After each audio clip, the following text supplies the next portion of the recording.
물된 동산 축복을 향하여. 이 시간에는 물된 동산 선교회 조병선 목사님의 말씀입니다.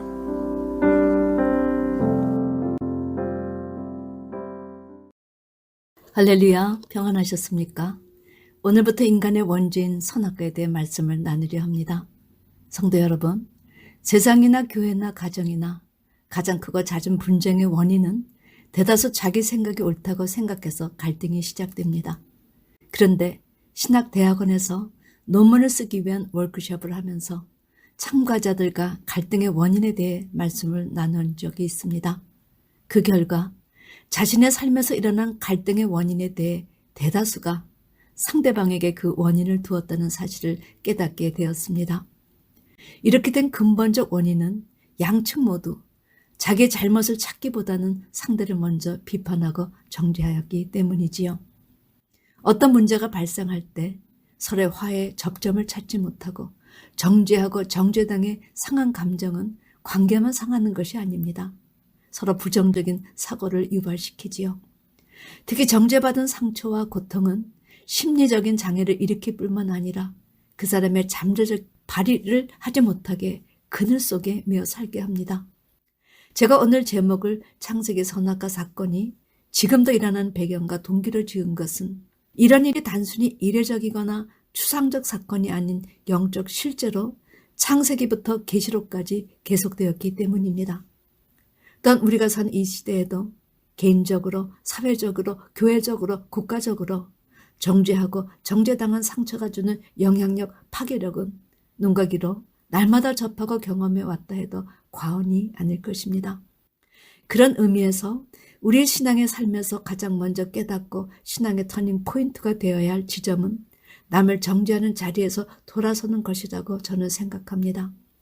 주 안에 있는 자가 왜 남을 정죄하지 말아야 하는가? 그 원리를 깊이 깨닫는 한때가 있어야 화목의 자리에서 주님이 분부하신 새 계명을 행하는 사람으로 전환될 수 있기 때문입니다. 성도의 신앙의 최종 목적지는 주께서 우리를 사랑하신 것처럼 우리도 서로 사랑하라 하신 새 계명을 이루는 이것이 아닐는지요. 교회가 성장하기까지 목회자 성도 사이에 얼마나 많은 시간과 땀과 노력이 필요합니까? 부부 사이에도 어떤 갈등이 생겼을 때 남편과 아내 누구든지 먼저 상대방의 생각을 들어주는 것으로 시작해야 합니다. 말하는 것은 내 존재 일부를 주는 것이지만 들어준다는 것은 내 존재 전부를 주는 것이기 때문입니다. 서로 공감해 주는 것이 가장 좋은 답이었던 것입니다.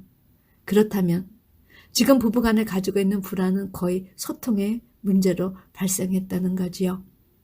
예수님은 인간과의 사이에서 통하지 않으니 십자가에서 소통의 길을 열어주신 분이십니다. 그러므로 하나님과의 소통이 되는 사람들은 인간과의 소통도 잘할 수 있습니다. 그런데 부끄러운 것은 우리 인간은 이것을 깨우치지 못해 실제는 자기 생각을 우선으로 생각하고 강조하니 서로 상대를 비판하는 사이가 되어버리는 겁니다. 가정에서 부부의 관계가 깨어지고 교회에서 목사와 성도의 관계가 깨어진다면 하나님께서 세우신 가정과 교회 질서가 무너진다는 이야기입니다. 실제 이 두 질서가 무너질 때 사회도 국가도 무너뜨릴 수 있습니다. 왜냐하면 서로 정죄하는 그 죄의 영향력은 말할 수 없는 힘을 더하여 서로 간 소통하지 않는 악영향을 낳기 때문이지요. 그런 의미에서 지금 우리가 사는 이 시대는 우리의 신앙의 삶이 자기를 수양하는 정도에서 끝날 것인가?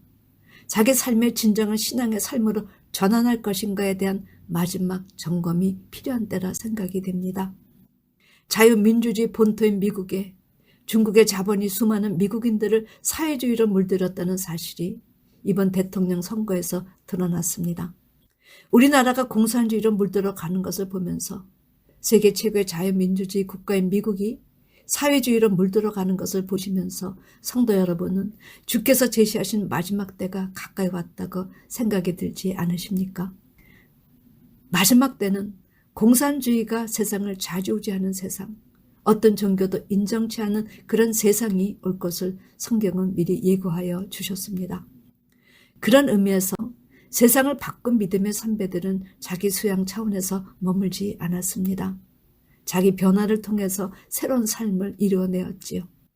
그렇습니다. 기독교가 요구하는 것은 단순히 자기 수양의 차원이 아니라 심령의 근본 변화를 이루는 것입니다. 물이 열을 받아 수증기로 바뀌었다가 다시 차가운 얼음으로 바뀌는 그런 물리적인 변화가 아닌 것입니다. 물이 변해서 포도주로 바뀌는 그 질 자체가 완전히 다른 변화를 주님은 원하셨던 것입니다. 따라서 저는 기독교에 있어서 가장 근본적이고도 신앙의 초보적인 것, 누구나 다 한 번쯤은 듣고 지식으로 알지만 그것의 영향력과 파괴력을 인식하지 못하는, 그래서 계속 정죄할 수밖에 없는 정죄 속성에 대해 그 근원부터 제시하고자 합니다. 그리고 정죄하고 정죄받아 고통하는 이 원인이 어디서부터 출발하는가를 성경적으로 밝히려 합니다. 주 안에 있는 자는 왜 정죄하지 말아야 하는지 그 근원을 성경을 통해 드러내려는 것입니다. 이것을 알아야 정죄하지 않는 자가 받을 축복을 누릴 수 있고, 우리가 왜 서로 화해하고 용납하고 사랑해야 하는지 그 이유를 밝히기 원해서입니다. 참으로 안타까운 것은 제가 이 내용에 대해 설문조사를 알아본 결과 이미 교회에서 큰 내상을 입어 내성을 가진 목회자 성도들이 다수라는 사실이었습니다. 교회는 세상에서 내상을 입은 자들을 하나님의 말씀으로 치료할 병원과 같은 곳이거늘 오히려 교회에서 마음의 상처를 받는 자가 많았다는 겁니다. 그런 의미에서 정죄하고 정죄받던 자리에서 예수님을 제대로 만난 후 동네로 뛰어가 와보라 새 생명을 외치는 사마리아 여인처럼 우리 모두는 복음을 외치며 화목의 직책을 감당하는 자로 거듭나야 할 사명이 남았습니다. 그 목적으로 저는 창세기의 첫 사건 선악과에 대해 다음 내용을 조명하고 밝히고 싶었습니다. 에덴 동산에 나오는 선악과 이야기를 모르는 하나님의 자녀들은 없을 것입니다.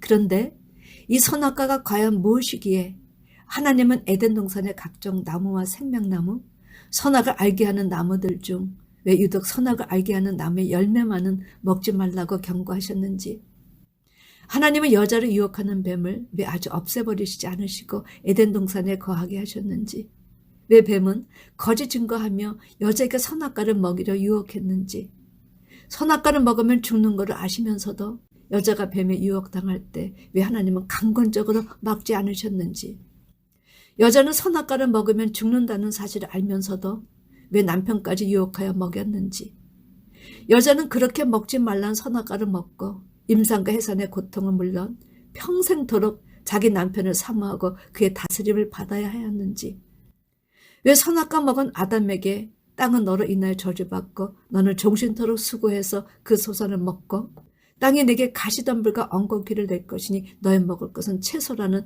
경고를 받았는지, 뱀은 왜 하필 이것을 먹이려다 저주받아 종신토록 배럭이고 흙만 먹는 저주를 받아야 했는지, 선악과 그것 좀 먹었기로 그 후부터 인간은 죄와 사망 가운데 뒹굴어야 했는지, 선악과를 먹고 눈이 밝아졌던 의미가 무엇인지, 아담과 하와가 선악과를 먹고 난 아들이 가인과 아벨인데 왜 제사 사건으로 인해 가인이 하나밖에 없는 동생 아벨을 쳐 죽이기까지 했는지, 왜 아벨이 죽고 난 이후에 아담 부부가 낳은 셋을 가리켜 다른 씨로 표현하며 가인과 구별했는지, 주님은 요한복음 13장에서 우리 일생에 반드시 한번 목욕을 해야 한다, 그 다음은 발만 씻으면 된다고 하셨는데 선악과를 먹은 죄인 원죄가 목욕의 주체로 비유되었는지, 여러분, 우리가 알아야 할 많은 의문들이 떠오르지 않습니까?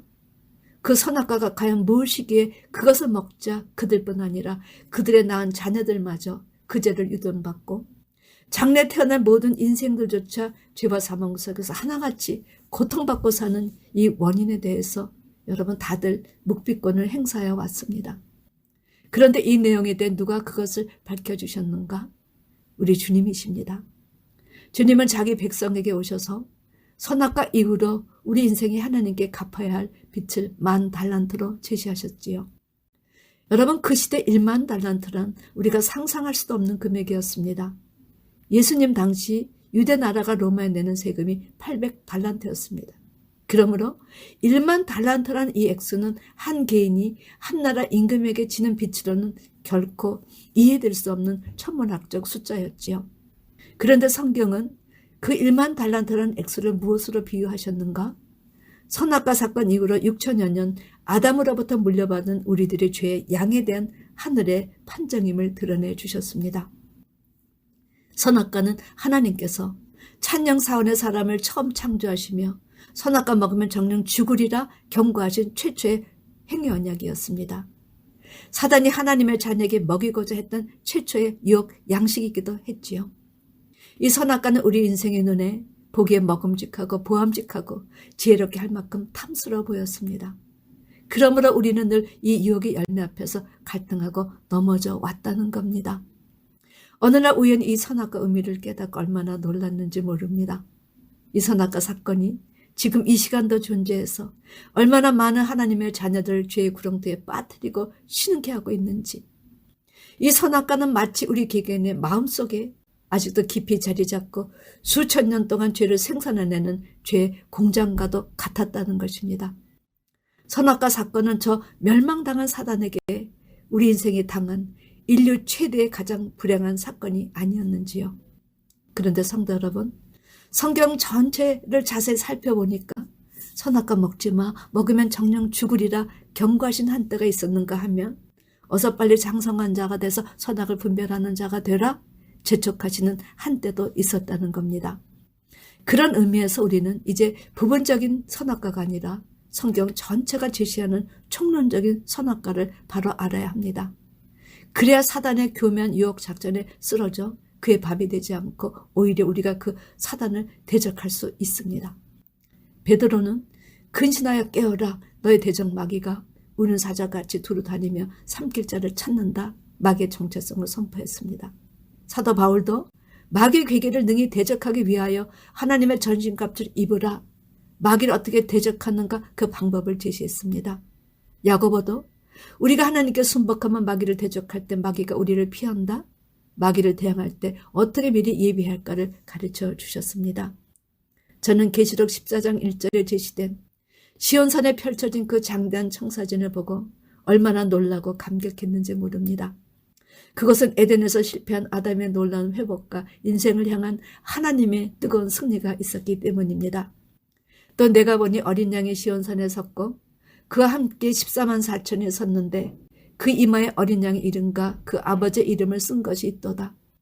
바로 그것에 선악을 분별하는 먹음직하고 보암직하고 지혜롭게 할 만큼 탐스러운 14만 4천 하나님 나라의 좋은 열매는 왕공선도가 그 영광스러운 자리에 서 있었기 때문입니다.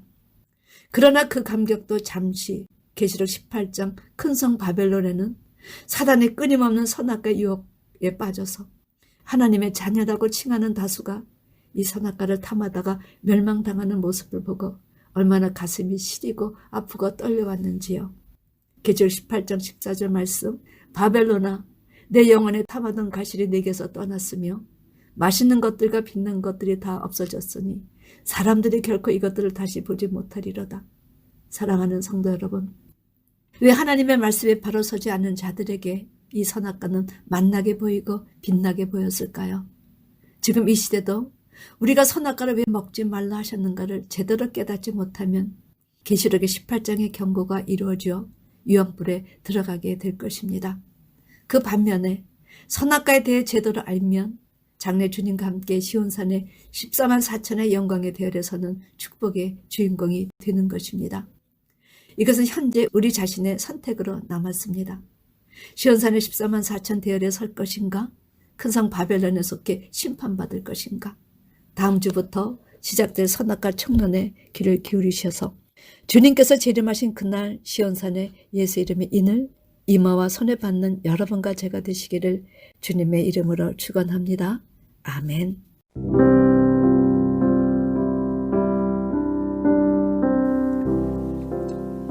물된 동산 축복을 향하여. 지금까지 물된 동산 선교회 조병선 목사님의 말씀이었습니다. 물된 동산 선교회는 540 앨런데일 드라이브 212호 윌링에 위치해 있으며 상담 문의는 전화 847-341-0330 341-0330번으로 연락 주시기 바랍니다.